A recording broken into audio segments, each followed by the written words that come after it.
Alright, 5, roots of real numbers. Students will be able to simplify radicals and use a calculator to approximate radicals, and we're also going to know how to approximate them by hand too. Okay, before we go into this, I want to go back in time. I want to go back to this problem. Okay, when we just took the square root of 20, I told you guys to break this thing down. Maybe get 4 times 5, break the 4 down into 2 2's, circle your pairs, box your loners, and that means you can pull a 2 out and leave a 5 inside. The loner stays on the inside, the pairs come out. Okay, that's how you simplify these things. Well, today we're going to add a new dimension to this. Now, what if I was to give you, like, let's do 40, and instead of a square root, let's do a third root. Okay, so now we're going to break this 40 down into whatever we want. I don't know, let's do 4 and 10. Okay, and break the 4 down to 2 and 2, break the 10 down to 2 and 5. And now, before we were looking for pairs. That's because up in this corner there was an imaginary 2, square root. But now we're talking about the cube root, or the third root. So we're looking for triplets. So look at that. There's a triplet of 2, a loner of 5, and I can write this as 2 third root 5. That's my answer. Okay, that's how this works. Whatever the number is up here, that's how many triplets or quadruplets, or that's how many groups we're, how many parts of a group we're looking for. If there is no number, it's a 2. All right. Okay, now that we know that, let's go to this. Let's talk about example number 1 first. 3 root 8. Well, can we break this down?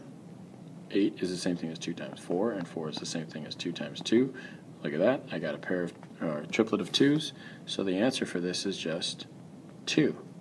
No, nothing left, no remainder, so it's just going to be 2. What if they were to ask for the cubic root of negative 1,000?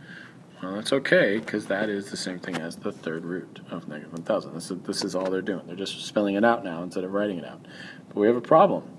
There's a negative here. Well, we've thought before that negatives can't go underneath square roots, and that's true, but this is not a square root. This is a cube root.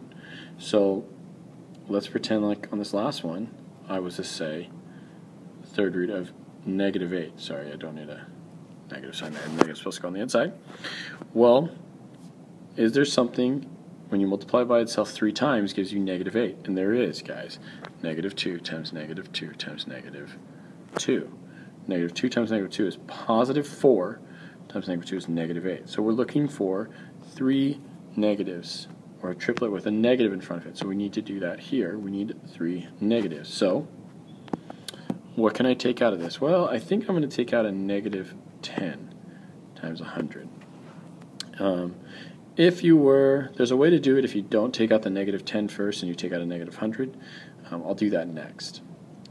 So then I see I have a negative 10. Remember, I need a triplet of all the same things. So is there another negative 10 in here somewhere? Well, yeah, there's 2 more.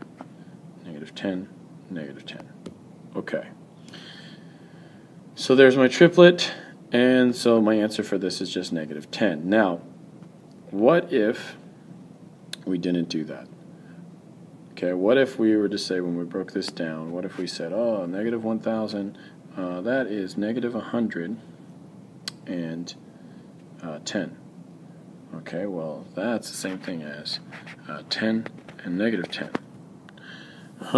You'd look at this and you'd see right away, yes, that's true, that equals negative 1,000, but it doesn't give you 3 of the exact same thing. So if you get that, you need to ask yourself if there's a way you could change this. For example, could you add in a negative here and a negative here? And now, if you multiply these 3 together, would you get that original answer? You would, and so that's how you know that that's the right way to do it.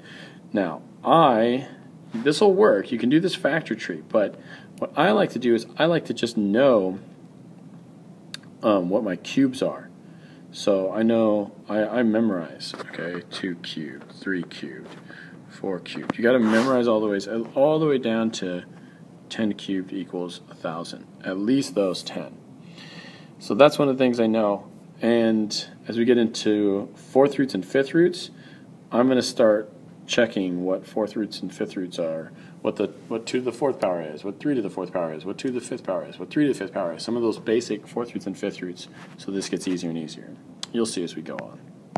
Okay, so what about a problem like this? 1 over 27, third root. Okay, well you can rewrite this as the cube root of 1 over the cube root of 27. No negatives, so we don't have to worry about anything funky here. The cube root of 1 is just 1. And hopefully by now you know that the cube root of 27 is 3, like you've seen it enough, but if you didn't, you could still do the factor tree. 9 times 3, 3 times 3, triplets of 3, so there's my answer, 1 over 3. All right. Let's go to practice number 2. Why don't you guys try this one on your own real quick, and I'll put the answers up in just a second, so you may want to pause the video now. Okay, I rewrote this as a fourth root on top and a fourth root on bottom. And then I know, and if you don't know it, you can just look in your calculator. I'm looking for what to the fourth root is 16. So I started my calculator and I just said, well, what's 2 to the fourth? And right away I got it. It's 16. So I rewrote this as 2 to the fourth. And this one, I knew the 2 to the fourth was 16, so I tried the next number, 3 to the fourth. Well, what do you know? It's 81. So I rewrote it as 2 to the fourth and 3 to the fourths. And the 4's cancel out. The 4's cancel out, so you're just left with 2/3. And that's your final answer. It's just 2 over 3.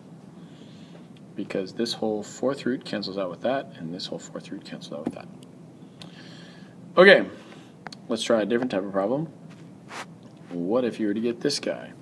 Well, you could break this down into maybe an x to the 6 and x to the third, because 6 plus 3 is 9, and then break this thing down to an x cubed and an x cubed. You could do it that way.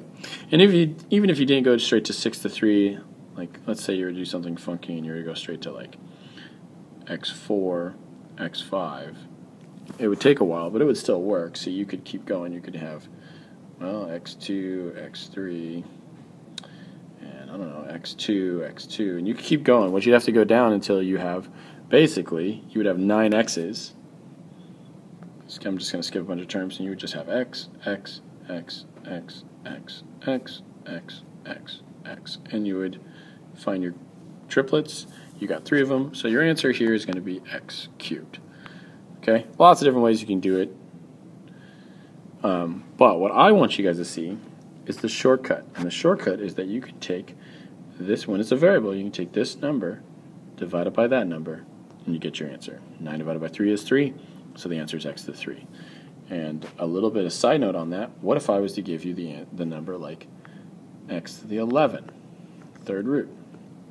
Well, this doesn't divide nice and neat, right? 11 divided by 3 is 3 and a remainder of 2. So, or 3 and 2/3. So we would say 11 divided by 3 is 3, so I'd pull out a 3, x to the 3, and since I'd have a remainder of 2, I would put x squared on the inside. And that works because x to the 11th is the same thing as x to the 9th times x squared. So we can do this part, leave that part on the inside. So that'll always work. 11 divided by 3 is 3, remainder 2. That's it. That's the shortcut for that. So why don't you guys do this one on your own, and I'm going to give you guys another one.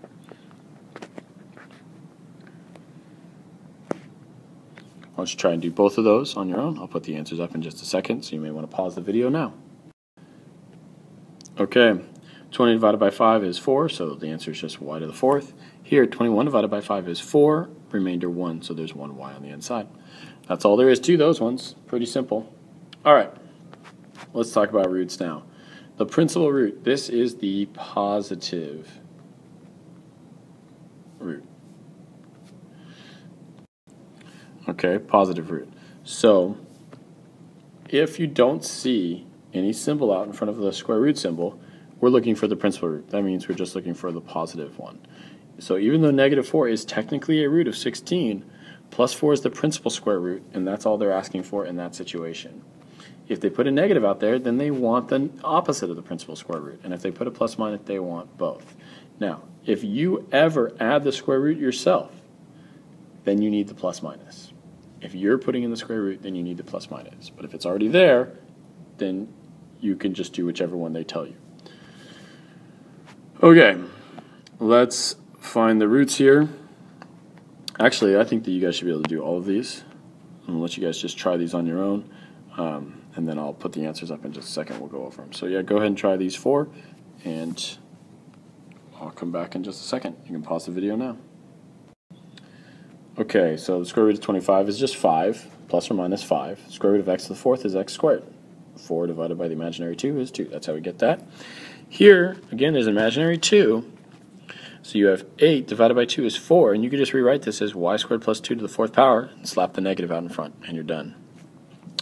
C here is probably the hardest one, because you look at that 32 and you don't know what to do with it. So this is what I do. When I got a really high root or a high index here, like a 5 or a 4 or 6 or something, I'm going to start with the number 2. I'm going to go in my calculator, I'm going to put in, okay, what is 2 to the 5th? Well, it cranks out 32. Well, there we go. I'm going to rewrite this then as 2 to the 5th. If it doesn't work the first try, I'm going to maybe try 3 to the 5th or 4 to the 5th and see if any of those work. That's going to be one of the first things that I do, because a lot of times that's all you need to do. Or sometimes, I'm just going to show you, sometimes you might get something like that, 5th root of 64.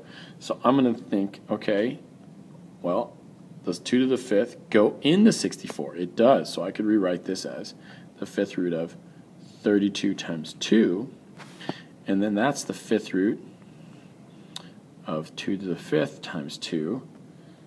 And so now you can see, oh look, I can take this 2 out. There's my group of 5. They're right there. This is getting a little bit easier to write if I just write this as 2 to the 5th instead of 5 2's. But I can take out a 2 and leave 1 inside. Okay, that's kind of how I would go about a problem like that, and you're going to see something like that for sure. So that's how I get the 2. And then x to the 15th, 15 divided by 5 is 3. Y to the 20th, 20 divided by 5 is 4. And so there's my answer, 2x cubed y to the 4th. All right, you'll see a lot with this stuff, and you're going to have to just kind of really, if you don't have them all memorized, and you probably won't because there's so many different things to memorize, you're going to just have to go in your calculator and say, okay, what is 2 to the 5th? What is 2 to the 4th? Which ones work, which ones don't? All right, and lastly here we got a negative 9 underneath the square root. Well, if we break that down, we get 3 times negative 3. And I suppose we could break down this a little bit further and have negative 1 and 3. So we do have a pair that we could take out, but we still have a weird loner. So the best we could do to simplify this is 3 around negative 1. But there's nothing times itself that we know of that gives us negative 1, right? It's not 1 times 1, and it's not negative 1 times negative 1. So that just doesn't work. Okay. I'm going to put the second half of this video up later, so we'll call this 5.5a, and I'll see you guys on the next video.